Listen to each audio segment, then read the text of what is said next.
Okay, good morning, everybody. Hope everybody is well. Happy Monday for those that are here live. Happy whatever day of week it is for you. Thanks so much for joining us on the Boost. We've been talking last week about this concept. I got a new mic, if you couldn't tell. For those that are listening, I got a new mic. Hopefully you can hear the difference. For those that are watching, there's a massive contraption in front of me, which is good. I love this mic. Thank you, Judy and the team, for getting it for me. This idea that we've been sort of toying with and delving into, this concept of imagination as a way to sort of break free of the environment that's within us so that we can go above it. This really is it's the secret to how to get around a lot of our issues. Not all our issues. Nothing's ever the secret for everything. Let's just say that. Not nothing. Few things. Everything needs to be applied properly. But when you look at issues, when we look at challenges, usually the thinking that we have employed until now, unless it's working, needs to be changed, needs to be revised. And you get there by soaring above the way you've originally thought. You change your thinking. You use your imagination to picture, to imagine the way you would ideally like to handle the situation. You create an image of yourself that is the aspirational image of yourself. And by doing that, you are now giving your brain choices. You didn't have a choice before.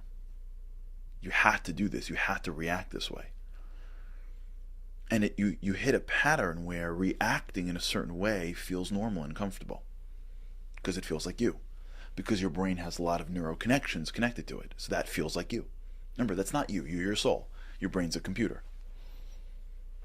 So negative behaviors or maladaptive behaviors that are conditioned in your mind aren't necessarily you. They're just how your mind dealt with things.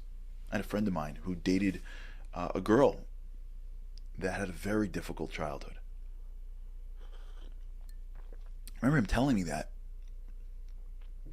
they broke up because she was always sleeping. I was like, what? She's always sleeping? She's like, what are you talking about? He goes, yeah. She'd go to bed at early at night, wake up, she was in college at the time, come home, go to sleep. And I'm like, what? Is she okay? She's healthy? She's like, yeah. I'm like, what's the problem? She's like, so he says to me, it's like when she was a kid growing up, she had a very, very abusive home. Father and mother fought like crazy. And she couldn't handle it. But when she went to sleep, it went away. So she would always be sleeping. That was her way of dealing with anything tense. Sleeping. And so as life gets busy and she gets older, she's just, any time she hits a wall, she goes to bed. And I was thinking about this concept then. Like, I can't blame a kid. I mean, you can blame anybody? Who knows?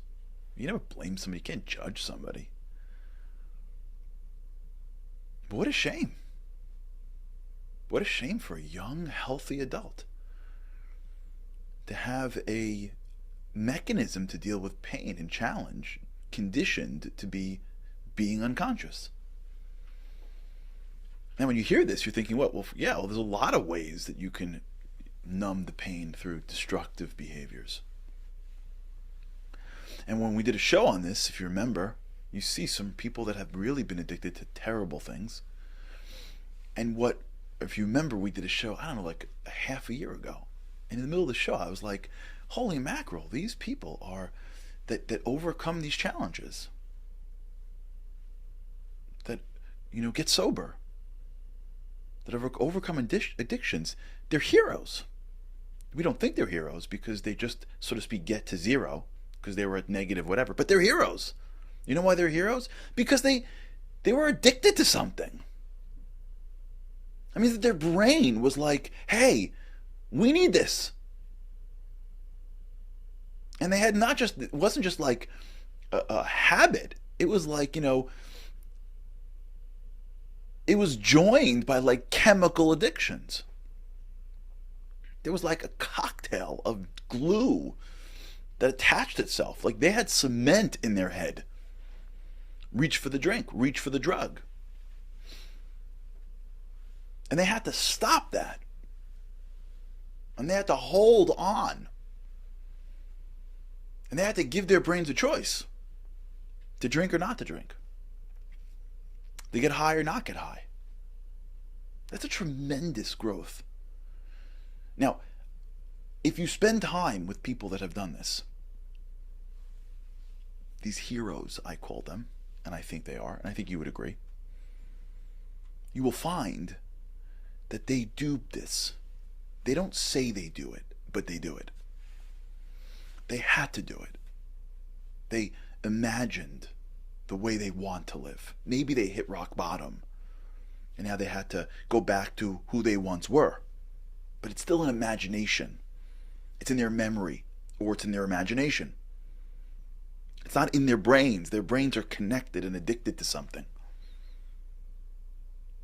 But their imagination, their mind, now has to hold a cognition, a picture of what they want to be.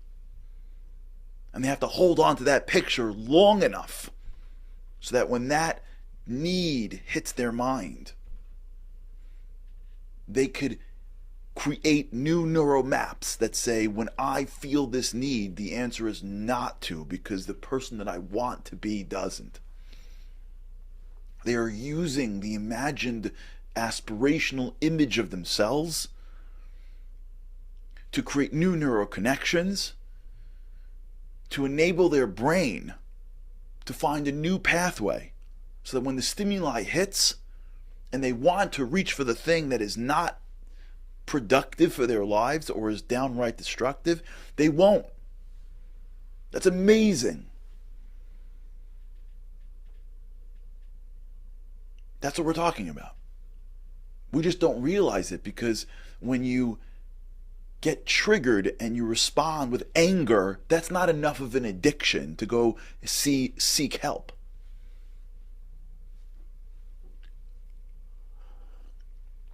When you get triggered and you give up, that's not enough of a red flag to the family to send you somewhere.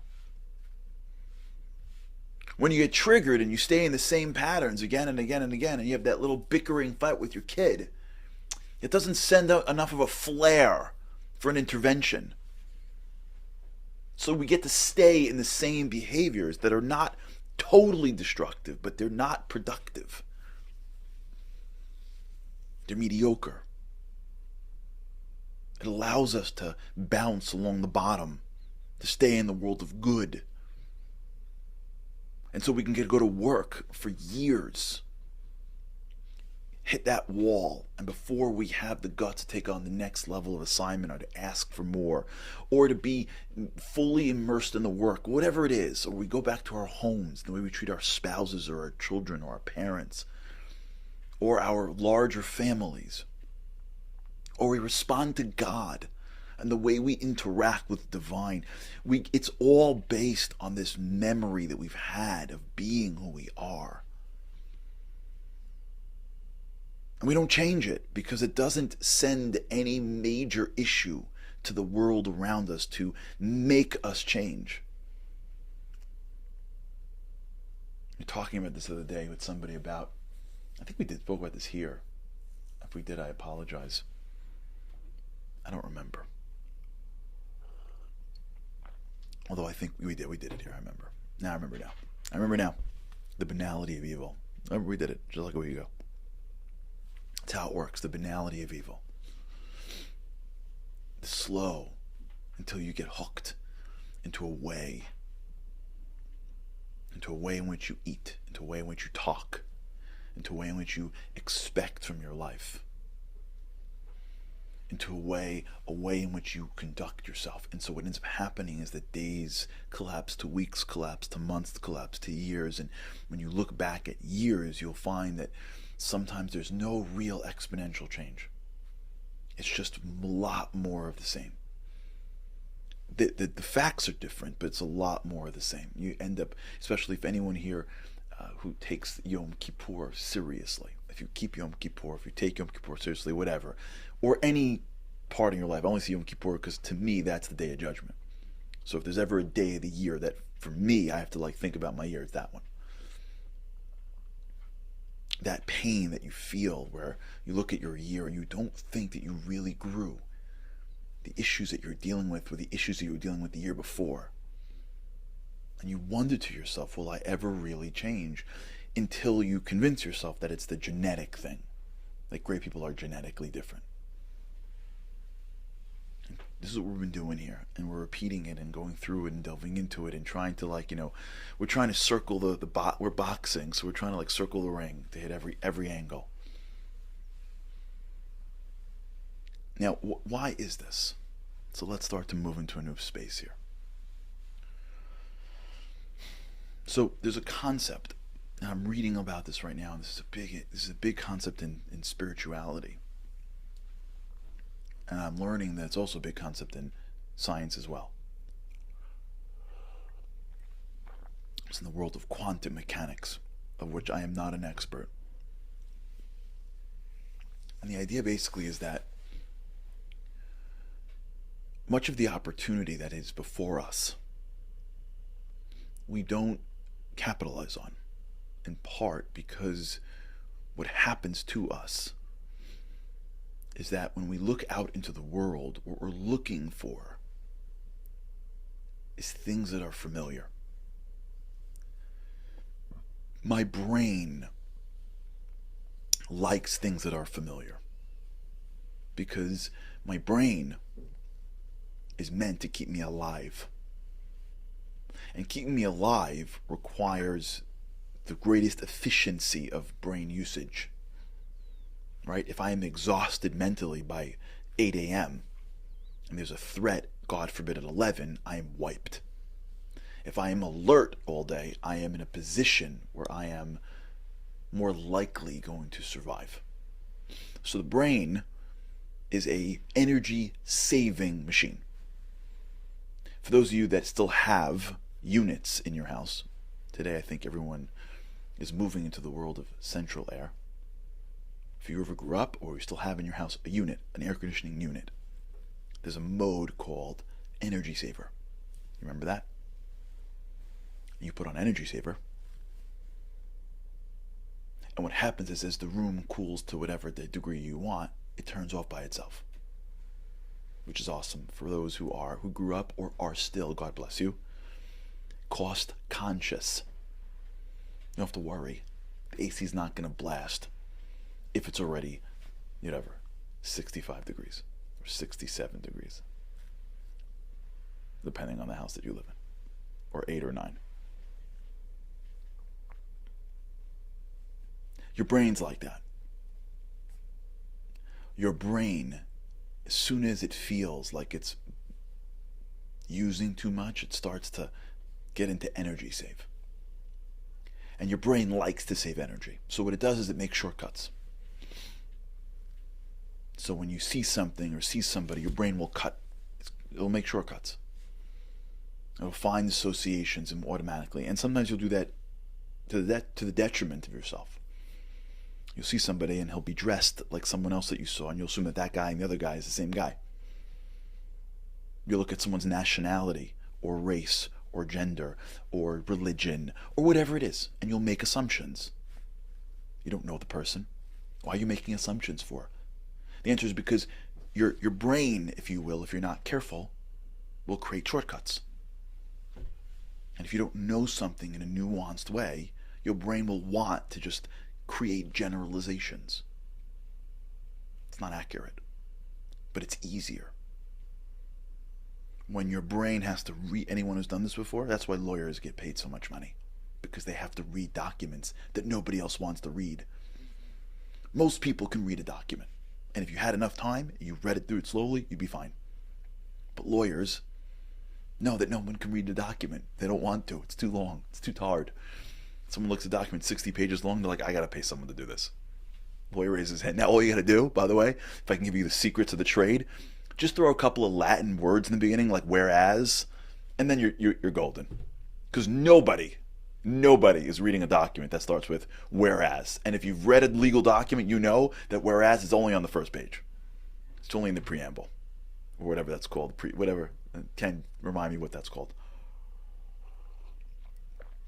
And if you ever look at like a contract, the first like 2 pages, whereas this and whereas that and whereas this, turn the pages, it's English. It's not really English, but it's legal English. And it's 100 pages. Why would you read that for? So you hire someone else to read it. That's how they get paid the big bucks, to read. You ever read your phone bill? Nah. You ever, when Apple like updates your thing and goes, read, you ever read the updates? You ever once in your life read the terms and conditions to anything ever? Why? Because it's hard. No, it's not. It's English. It's not hard. No, your brain's like, forget it. I'm going to be exhausted. I can't. Skip it. You don't need it. Skip it. You don't need it. Skip it. You don't need it. But you're about to sign a car lease. Skip it. You don't need it. You're about to give away all your information to Apple. Skip it. You don't need it. WhatsApp's going to use your video. You have no more privacy.